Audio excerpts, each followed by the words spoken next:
자, 여권 내부에서는 수도권 후보들을 중심으로 의정 갈등의 해법을 찾기 위해서 정부가 유연성을 가져야 한다. 이런 목소리가 나오고 있습니다. 들어보시죠.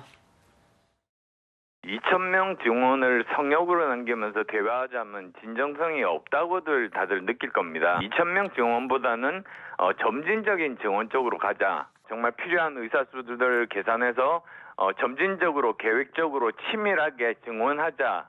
이런 말씀을 드리는 겁니다. 지금 궁극적으로는 2,000명을 가더라도 그 2,000명 도달하는 걸 조금 미룰 수도 있고 점진적으로 할 수도 있고 또 그다음에 어느 정도 의사수가 확보가 됐다고 생각을 하면은 또 빨리 그만둘 수도 있고 뭐 이런 그 유연성을 보이는 게 좀 필요하지 않겠나 이렇게 생각을 합니다. 네, 보면요. 수도권 후보들 입장에서는 본격적인 선거전 과정에서 의정 갈등에 대해서 좋지 않은 여론들을 접한 것으로 보입니다. 자, 김수민 평론가님, 정부는 여전히 강경한 입장이잖아요. 어떻게 풀어가야 할까요? 일단 국민의힘이 현재 이거를 절충을 해보자라고 얘기를 하나둘씩 하는 것은 저는 적절한 것이라고 보는데요. 다만 너무 늦은 게 아닌가 싶어요. 이게 처음에 추진을 할 때에 안철수 의원 같이 의사 출신인 사람이 이거 좀 조심해서 하자라고 미리 그때부터 얘기를 했었어야 되고 그게 조금씩 번져나가면서 결국 당 대표까지 한동훈 위원장까지 해서 정부에게 이제 절충을 요구를 하는 이런 형태로 갔었어야 되는 일입니다. 근데 지금 시점이 좀 많이 늦은 것이 사실 이게 또 의료 일정일 뿐만 아니라 대입 일정이기도 하거든요. 근데 이제 대학 입시를 앞두고 2,000명 증원을 한다고 해놓고 벌써 학원가들은 들썩였습니다. 근데 이 상태에서 이거를 얼마나 처리할 수 있을지 기술적 행정적인 부분부터가 굉장히 앞으로 난관으로 떠오를 수 있다. 이 부분은 국민의힘이 좀 늦었다라고 하는 것은 좀 직시를 할 필요가 있을 것 같고 사실 그런 측면에서 여당의 어떤 중재 능력 이런 것들이 많이 떨어진 게 아닌가 싶은 게 예전에 박근혜 정부 때 철도 노조에서 민영화 반대를 하면서 파업을 했었는데 당시에 김무성 의원이 철도 노조하고 만나가지고 협상 타결을 하고 파업이 끝난 적이 있습니다. 그러한 식의 중재력을 현재 여당이 보여주고 있지 못했다라고 하는 부분 이것은 굉장히 뼈아프게 남을 것 같습니다. 네. 자, 이런 가운데 정치권에서는요. 범야권 200석 전망이 끊이지 않고 있습니다. 여야는 어떻게 판단하고 있을지 들어보겠습니다. 만약 이재명 대표나 조국 대표나 이런 분들이 말하는 것처럼 200석을 넘었다고 해봅시다. 정권이 전복되고 탄핵되는 것만 혹시 생각하세요? 그게 아닙니다. 이 사람들이 하는 것은 개헌입니다.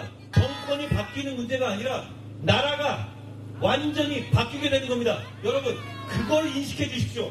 일각에서 무슨 과반수를 넘어서 압도적 다수 이런 얘기들 하고 있던데 정말 그 큰일 날 얘기고요. 말씀드렸던 것처럼 그거는 보수 결집을 노린 민주개혁 진영의 방심, 교만 이런 것들을 노린 작전 일종의 음모다 이런 생각까지 합니다. 네, 한동훈 비대위원장은 범야권이 200석을 확보하면 개헌을 할 것이란 취지의 주장까지 내놨습니다. 반면 이재명 대표는 일종의 음모라고 규정하면서 확실히 선을 그었는데 최진봉 교수님, 이재명 대표가 왜 음모라고 그렇게 했을까요? 그러니까 그렇게 얘기하면 이제 보수 진영에서는 긴장할 수밖에 없잖아요. 이번에 갤럽의 여론조사도 물론 하나의 여론조사가 절대적인 평가는 아니지만 이렇게 한꺼번에 20% 이상 빠지고 10몇 %가 올라가고 이런 일이 발생한다고 하는 것 자체가 사실은 영향을 받고 있는 거잖아요. 그러니까 여론조사 결과가 이렇게 출렁이는 이유 중에 하나가 민주당이 자만한 거 아니냐. 저렇게 해서 200석 나온다고 하니까 사람들이 이제 보수 진영이나 아니면 중도에 있는 분들도 그래도 균형을 맞춰야지 이런 생각을 하신 분들은 너무 한쪽으로 쏠리는 것에 대한 불안감이 생기는 거잖아요. 그렇게 하면 안 되는 거죠. 제가 아까도 말씀드렸습니다만 민주당이 200석이 넘는다는 무슨 근거로 그런 얘기를 하는 거예요. 아직 모르잖아요. 선거는 끝까지 가봐야 되는 것이고요. 남은 10여일 동안도 어떤 일이 날지 아무도 몰라요. 그 상황 가운데 그런 일들이 또 선거에 어떤 영향을 미칠지도 모르는 것이고요. 그러니까 정말 절박하게 국민들께 다수 의석이라도 만들어 주시면 과반수라도 만들어 주시면 열심히 일하겠습니다. 이렇게 호소하는 게 맞지. 200석을 넘을 수 있다, 200석이 될 수 있다는 말을 하면서 느슨하게 만들고 풀어지게 만들고 긴장감을 떨어뜨리는 요소로 작용하게 만드는 것 자체가 문제라는 거예요. 그래서 이제 음모라는 표현을 쓴 것은 결국 이게 200석이라는 말을 하는 순간 보수 진영에 더 도움이 되는 말인데 왜 그런 말을 하느냐. 이런 표현이라고 저는 생각을 하거든요. 저도 생각은 같습니다. 이렇게 사실은 긴장하고 선거를 해도 이길까 말까 한 거예요, 총선은. 그런데 그런 긴장감을 떨어뜨릴 수 있는 요소를 자꾸 내뱉는 것은 결코 도움이 안 된다. 정말 민주당 지지자거나 민주당이 이기를 원하는 분들이라면 더더욱 그런 말에 주의할 필요가 있다고 저는 개인은 생각을 하고 민주당이든 국민의힘이든 본인들이 넉넉하게 있다고 생각하는 순간 다 안 좋은 결과를 가져올 수밖에 없어요. 이런 말들이 독이 된다는 것들을 꼭 기억했으면 좋겠습니다. 네, 그리고 국민의힘 한동훈 위원장은요. 민주당의 정권 심판론에 맞서서 처음에는 운동권 심판론을 그리고 이제는 2조 심판론을 내세우고 있는데요. 박상규 의원님, 왜 이렇게 바꿨을까요? 당연히 바꿔야지 않겠어요? 이 정권 중간 평가적 성격의 총선이잖아요. 예. 그러니까 이제 윤 대통령에 대해서 윤 대통령의 지금까지의 2년을 평가해달라.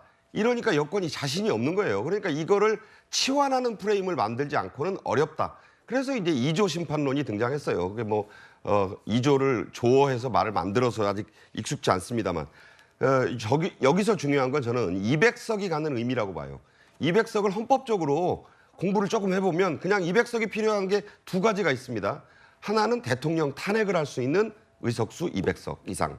그리고 하나가 개헌이 가능한 의석수에 이건 200석 하면 그걸로 뭘 할 수 있어? 두 가지를 할 수 있다는 거는 명백합니다. 자, 그러면 중요한 건 중도층이에요. 중도층이 자, 이게 우리나라가 탄핵을 안 겪어본 나라도 아니고 대통령 탄핵을 또 겪어 3년이나 임기가 남았는데 중도층이 어떻게 이 부분을 바라볼 것인가. 그것까지는 좀 나는 바라지 않는다라고 생각하는 중도층이 늘어나면 이 결과는 예단하기가 힘듭니다. 또 하나 개헌은요 블랙홀이에요. 모든 의제를 빨아들이는 아주 그리고 고도의 정치적 판단이 필요한 영역이에요.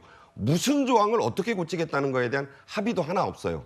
자, 그러니까 이재명 대표가 가는 곳마다 그러잖아요. 지금 151석 딱 151석만 만들어 주십시오. 151석이 필요한 이유는요. 방탄이 가장 중요합니다. 왜냐하면 방탄을 할 수 있는 게 151석이에요. 물론 본인의 당선까지 포함해서 저는 개인적으로 그렇게 봅니다. 네, 알겠습니다. 자, 총선을 앞둔 민심과 민심 잡기에 나선 여야의 상황까지 짚어봤습니다.